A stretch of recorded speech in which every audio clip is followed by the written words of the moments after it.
Strand Street. Cuando tenía 8 años, mi familia se mudó de nuestro bullicioso hogar en la ciudad a un pequeño y tranquilo pueblo en el campo. Verás, mi papá había conseguido un nuevo trabajo en la planta nuclear. La planta dominaba el paisaje del pueblo, con sus chimeneas expulsando espesas nubes de humo sobre las casas. Nuestras viviendas parecían casi una ocurrencia tardía, como si los creadores de la planta se hubieran dado cuenta demasiado tarde de que sus trabajadores necesitarían un lugar donde vivir. Vivíamos en la calle Strand, al este del edificio A. Aunque ya ha pasado mucho tiempo, aún recuerdo claramente el día que nos mudamos. Tan pronto como las torres estuvieron a la vista, el aire pareció volverse pesado. Era como si una manta húmeda y densa se hubiese posado sobre mí, presionando mis hombros. Cuando respiré con dificultad, mi boca se llenó con un extraño sabor químico. Subí la ventana del coche. El sol apenas comenzaba a ponerse. Habíamos estado corriendo todo el día tratando de meter las últimas cosas en el coche. Y sin embargo, el pueblo estaba desierto. Pegué mi cara al cristal para intentar mirar dentro de las casas mientras pasábamos, pero no parecía que hubiera nadie en casa.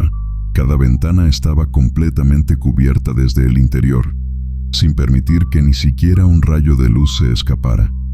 «Estoy segura de que habrá muchos otros niños en nuestra calle, Charlie», dijo mi mamá, como si leyera mi mente.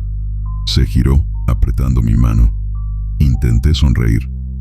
«Esa es nuestra casa, justo allí», exclamó papá, señalando una pequeña casa de ladrillos al final de la terraza.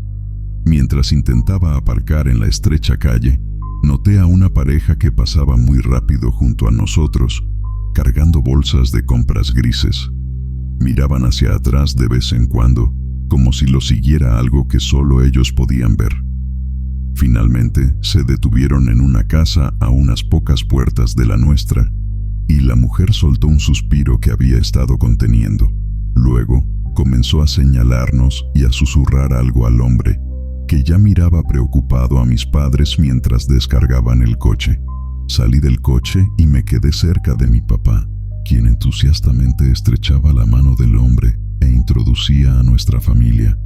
Mi papá era el tipo de persona que rápidamente podía hacerse amigo de cualquiera que conociera, quisieran o no. El hombre, el señor Grigg, parecía un poco incómodo y comenzó a mirar por encima de su hombro nuevamente. La señora Grigg retorcía sus manos nerviosamente y comenzó a hablar con mis padres cuando de repente fue interrumpida por un golpe en su ventana. Adentro, un niño de mi edad asomaba la cabeza entre las gruesas cortinas como si buscara algo.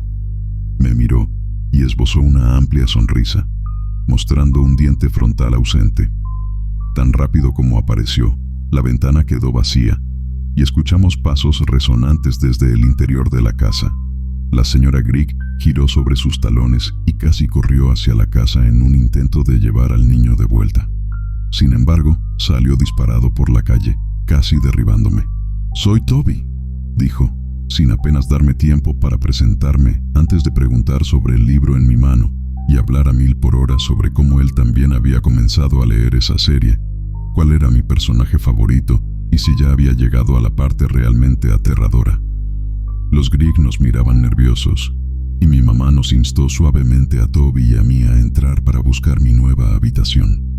Mientras seguía a Toby, escuchando su emocionada charla resonar por nuestra vacía casa, miré hacia atrás y vi a los Grigg hablando en voz baja con mis padres.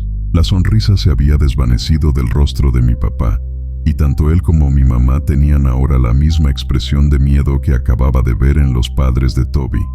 Mi mamá me había dicho semanas antes, cuando mi papá consiguió el trabajo, que la mudanza requeriría tiempo para acostumbrarse. Algunas cosas fueron más fáciles que otras. Me encantaba tener mi propia habitación.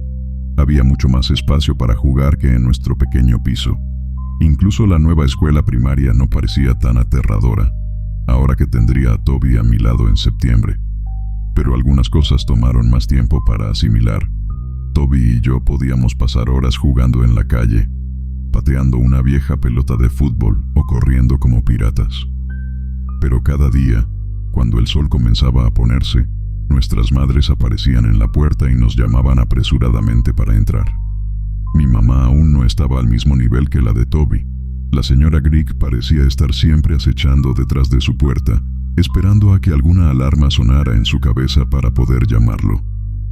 Toby, por otro lado, no se inmutaba en absoluto por el toque de queda. Cuando escuchaba a su mamá llamarlo, rodaba los ojos antes de sonreírme y saltar del trozo de pavimento que servía como nuestro barco, y se iba a su casa. Para mí y mi mamá, sin embargo, la rutina se sentía extraña. Mi mamá siempre había sido cariñosa conmigo, por supuesto, pero nunca había parecido tan preocupada cuando vivíamos en la ciudad.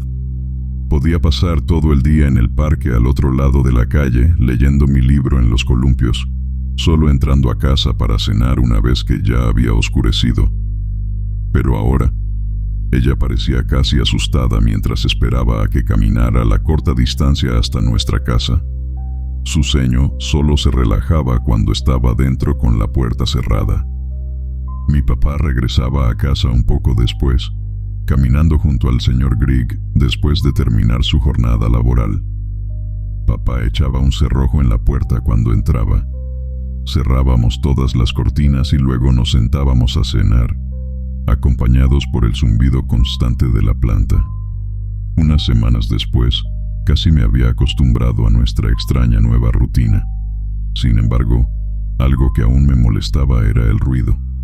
Aunque estaba acostumbrado al bullicio de la ciudad, con todo el tráfico y la gente, había algo diferente en el ruido de la planta. Ni siquiera era un zumbido constante. En los días en que el humo acre era más espeso, era un rechinar, un gemido, un estruendo que hacía que el suelo temblara ligeramente. Mencioné esto a Toby, quien se llevó la mano al oído y dijo, «Oh, sí», como si lo estuviera escuchando por primera vez. «Supongo que te acostumbras después de un tiempo. Ya llevamos un año aquí. Quizás si te quedas un año, tampoco lo escucharás», me aseguró. «No sé cómo no podrías oírlo. Está en todas partes, incluso en mi casa», lamenté. Toby pensó un rato y luego habló de nuevo con una voz inusualmente baja. «Bueno, hay un lugar donde no se escucha, pero está bastante lejos», añadió apresuradamente al ver la sonrisa en mi cara.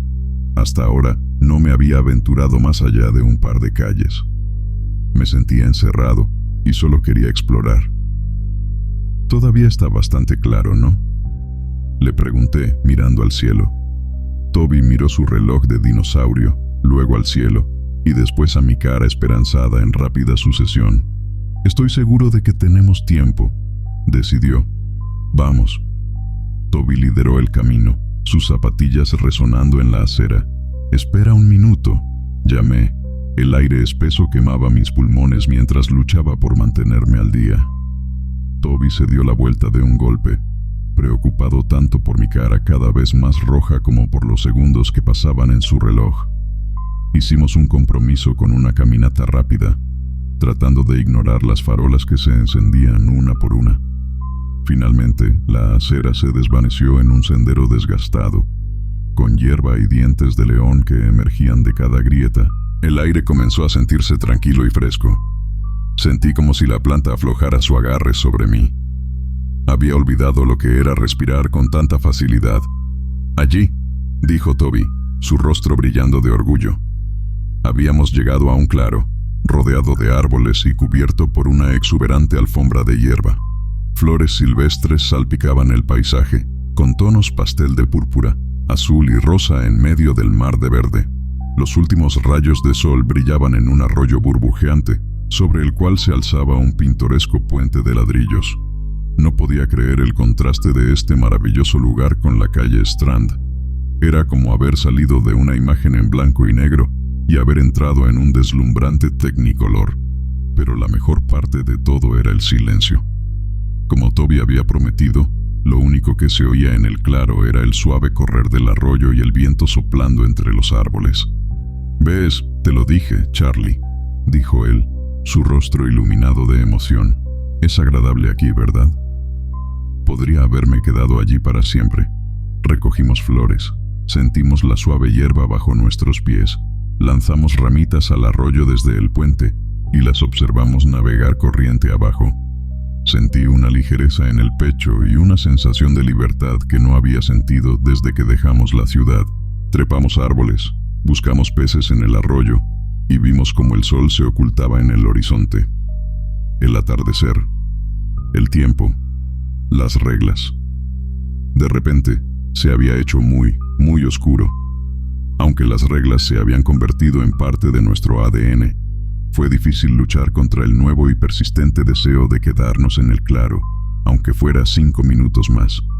Nuestros padres se enfadarán, dijo Toby, mirando aún con nostalgia hacia el puente. Luego, con un suspiro de resignación, se giró hacia mí. Volveremos otro día. Solté mis flores y comencé a caminar tras Toby, de vuelta hacia el gris. Pero mientras regresábamos, las cosas parecían diferentes a como estaban antes. En la oscuridad, las ramas de los árboles se extendían sobre nosotros como dedos huesudos, bloqueando los últimos rastros de luz. El gemido de la planta volvió a empezar, arrebatando los últimos sonidos reconfortantes del claro. Entonces, apareció un nuevo sonido, un crujido detrás de nosotros, siguiéndonos. Toby no dijo nada, pero tomó mi pequeña mano y caminamos medio paso más rápido. El crujido volvió a sonar, esta vez más cerca. «Corramos», susurró Toby, su voz tensa de miedo. Aceleramos el paso y el crujido también. Era más fuerte, más frenético, como una criatura en casa. Justo cuando las farolas se hicieron visibles, lo escuchamos. Un sonido fuerte, chirriante y doloroso. La cosa emitió un grito desgarrador, profundo y primitivo, que casi nos derribó. Esto fue seguido por varios clics afilados y antinaturales. Lo que fuera, era grande. No me di cuenta de que había tropezado hasta que me golpeé fuerte contra el pavimento, raspándome las rodillas y evitando por poco llevarme a Toby conmigo. Estaba demasiado asustado para hablar, tirando desesperadamente de mí para levantarme. No estaba funcionando. Estaba atrapado en algo negro. Era como un charco espeso de alquitrán, pero se movía, deslizándose hacia nosotros a una velocidad antinatural. Los ruidos venían de algún lugar profundo en su interior, saliendo disparados de un agujero en su núcleo. 2 brazos delgados comenzaron a extenderse desde la criatura. Los clics y gruñidos estaban ahora en mi oído, y la baba me quemaba los pies mientras intentaba liberarlos. Acababa de alcanzar mis rodillas cuando Toby finalmente dio un fuerte tirón, y entonces estábamos de nuevo en pie. Corrimos, y corrimos, y corrimos. Todo se volvió borroso. Recuerdo que casi me caí al cruzar el umbral en mi desesperado intento por entrar a la casa. Mis padres cerraron la puerta de un golpe detrás de nosotros. La bloquearon con pestillos y la empujaron contra el suelo mientras la cosa, al otro lado, se lanzaba una y otra vez contra la madera. No había terminado con nosotros. La mamá de Toby nos hizo retroceder mientras mis padres luchaban por mantener la puerta cerrada. Había entrado con tanta prisa para escapar de esa cosa que no me di cuenta de lo que había hecho en mis piernas. La piel de mis espinillas se había derretido, desprendiéndose en tiras y dejando al descubierto parches de carne roja, ardiente y furiosa, que había empapado mis zapatos en sangre. Toby miró hacia abajo, vio mis piernas y comenzó a llorar. No había soltado mi mano en ningún momento. Finalmente nos separamos cuando la señora Grigg empezó a limpiar las heridas, y Toby, al ver la carne en carne viva, se puso pálido y tuvo que acostarse. La señora Grigg sacó fibras incrustadas en mi piel, donde mis calcetines se habían derretido. Traté de apartar la vista, pero entonces mi atención se desviaba hacia los insistentes golpes en la puerta y no sabía qué era peor. Decidí centrarme en la señora Grigg, que ahora vendaba mis piernas con la precisión y el cuidado de un cirujano. Parecía como si hubiera hecho esto antes, como si estuviera preparada para algo así. Cuando los golpes cesaron y la cosa pareció retirarse, la señora Grigg tuvo que atender a otra víctima, mi mamá. Ella había estado apoyada contra la puerta cuando el mismo ácido que alcanzó mis piernas se coló de repente por la ranura del correo, dejando un gran rectángulo abrasador en su hombro. Más tarde, la señora Grigg apartó a Toby y le explicó que su papá estaba desaparecido. Le contó que cuando él y mi papá llegaron a casa y encontraron a nuestras madres aterradas, sin saber dónde estábamos, el señor Grigg salió a buscarnos. Nunca volvió. Las cosas cambiaron después de eso. Mi papá seguía sonriéndome, pero su sonrisa nunca alcanzaba sus ojos. Iba al trabajo y volvía a casa, cerrando la puerta con llave, una puerta que permanecía cerrada desde que él se iba por la mañana. A veces veíamos a los Grigg, aunque casi siempre se quedaban dentro. De vez en cuando veía a Toby de reojo, pegado como una lapa a su madre. Ya no era el mismo chico que conocía. De vez en cuando venía a casa, siguiendo a la señora Grigg, mientras ella ayudaba a mi mamá y a mí con nuestras quemaduras, aplicando una crema especial que nos hacía arder. Toby y yo apenas podíamos mirarnos. Sabía que él sentía la misma culpa que yo, y eso nos había vuelto desconfiados el uno del otro, como si supiéramos que en cualquier momento cualquiera de nosotros podría tomar una decisión que nos pusiera de nuevo en esa situación. Nadie buscó al señor Grigg. La vida continuó. La gente en la calle iba al trabajo. La planta seguía rugiendo. Mamá me compró pantalones largos para la escuela. Trataba de no rascarme las piernas mientras sanaban.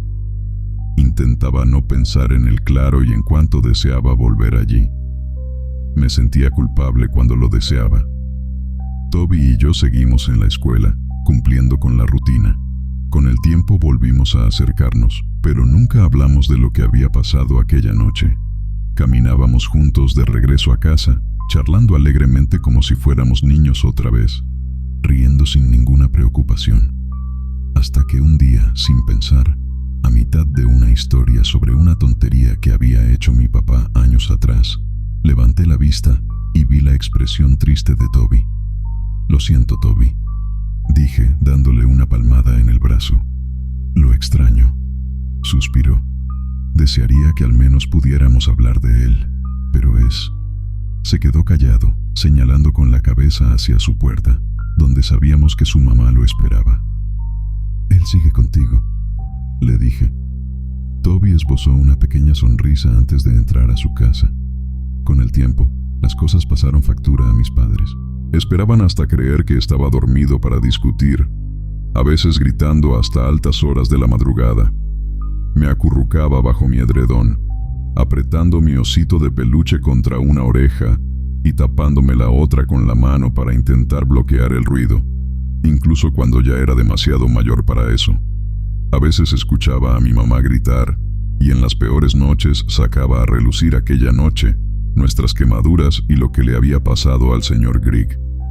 Mi papá casi nunca tenía nada que decir. Esta noche era una de esas noches malas.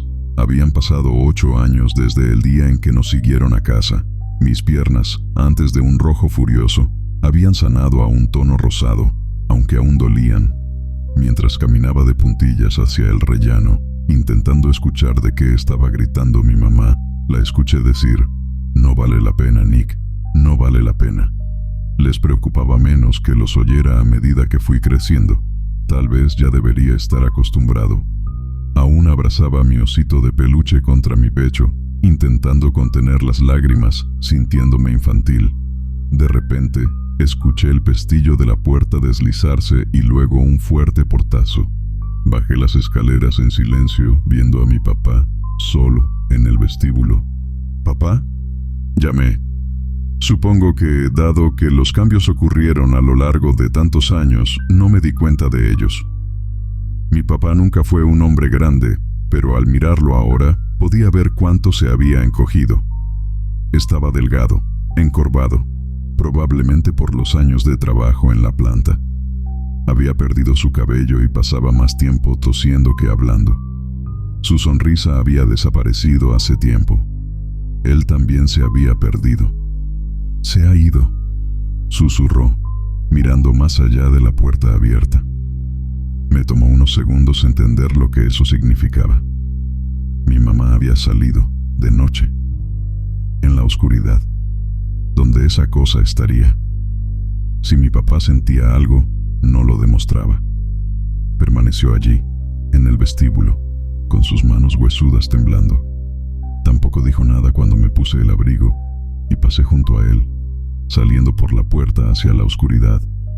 Ya estaba completamente negro afuera. Las farolas parpadeaban como una llama a punto de extinguirse. Escuché un portazo a mi izquierda y sentí que las piernas me fallaban. «Charlie». La voz de Toby resonó. Cerró su puerta, sin molestarse en ser discreto. Al igual que mi papá, parecía que la señora Grigg había renunciado hacía tiempo. «Toby, es mi mamá. Ella». «La vi, se fue por allí», dijo Toby, señalando un callejón que serpenteaba detrás de la fila de casas. «Vamos», añadió, tratando de mostrarse valiente. «Iré contigo». Caminamos lado a lado por el callejón, esforzándonos por escuchar algún indicio de mi mamá y oyendo solo los gemidos agónicos de la planta. El suelo temblaba bajo nosotros, haciendo que las piedras saltaran en el pavimento. Respiré el hedor químico y mi corazón empezó a latir con fuerza. De vez en cuando mirábamos hacia atrás, pero nuestros padres no nos seguían. De repente, escuchamos un grito desgarrador que parecía provenir de la siguiente calle. Mi corazón se detuvo y Toby me tomó la mano con fuerza. Seguimos por el callejón y empecé a escuchar un sonido que había resonado en mis pesadillas durante los últimos 8 años. Clic, clic, clic, clic. El agarre de Toby se tensó. «Está bien», mentí, sin saber a quién estaba intentando tranquilizar. Di un paso tentativo hacia adelante. Sentía como si estuviera caminando al borde de un abismo. El sonido volvió a escucharse, esta vez más cerca. El callejón comenzó a cerrarse sobre nosotros. Nos estábamos enfrentando a la criatura nuevamente, y esta vez nos habíamos acorralado nosotros mismos. La criatura lo sabía bien, tomándose su tiempo para hacer una entrada grandiosa. El alquitrán comenzó a filtrarse por el suelo, chisporroteando y burbujeando. Mis piernas empezaron a arder solo de mirarlo, y cuando levanté los pies para correr, ríos de esa sustancia nos rodearon. Observé cómo disolvía una piedra en su camino, y un frío terror me invadió al rezar porque nosotros también desapareciéramos rápido cuando nos alcanzara. Entonces aparecieron sus brazos, extendiéndose lentamente desde el alquitrán burbujeante, y sin previo aviso, una cara emergió. Era mucho peor de lo que recordaba. Un chillido horrendo salió de su garganta, rociando alquitrán que cayó a un pelo de la cabeza de Toby. Se alzó sobre nosotros, un cuerpo retorciéndose violentamente antes de caer de golpe. Se arrastró hacia nosotros, sus dedos deformados arañando el concreto. El alquitrán se apartó por un segundo y vi una mano que casi podría ser humana. Era todo tendones y músculos, como si el alquitrán negro fuera su piel. Se retorció de nuevo violentamente, emitiendo otro aullido agonizante mientras el alquitrán comenzaba a rodearnos. Justo cuando se retorció, más alquitrán se deslizó. Apareció una espalda humana. La planta gritaba más fuerte que nunca. La tierra temblaba y un profundo estruendo venía desde dentro. El calor comenzó a irradiar de la criatura, y me ahogué cuando el humo empezó a llenar mis pulmones. Toby me miró con una expresión que nunca antes había visto en él: determinación, resolución. Miró hacia el arco detrás de la criatura, que se había ensanchado mientras el alquitrán devoraba cada ladrillo que tocaba. Volvió a mirarme con una pequeña y triste sonrisa. «Estarás bien, Charlie», dijo suavemente, y luego soltó mi mano. Grité cuando lo vi correr, rebotando contra la pared y cayendo en un charco de alquitrán que chisporroteó bajo sus zapatos. En segundos salió del callejón, dejándome sola con la criatura. Me miró, su rostro sin rasgos, excepto por una boca torcida y abierta. Soltó un último aullido desgarrador antes de girarse y seguir a Toby fuera del callejón, hacia la oscuridad. El alquitrán se despegó del suelo y fue arrastrado detrás de la criatura, llevándose consigo una capa de concreto. Todo se volvió borroso y finalmente dejé que las lágrimas cayeran de mis ojos. Intenté escuchar cualquier sonido de Toby, alguna señal de que seguía allí afuera, pero lo único que resonaba en la noche eran los estruendos de la planta, que poco a poco volvía a su ritmo habitual. Siempre me ha costado seguirle el ritmo a Toby. Se mueve a 1000 por hora, al igual que sus pensamientos. Por un momento me pregunté cómo pudo saber que su apuesta funcionaría, que la criatura lo elegiría a él en lugar de a mí. Debió haber visto lo mismo que yo, cuando la espalda de la criatura quedó al descubierto, una gran cicatriz en forma de ranura de correo en el hombro.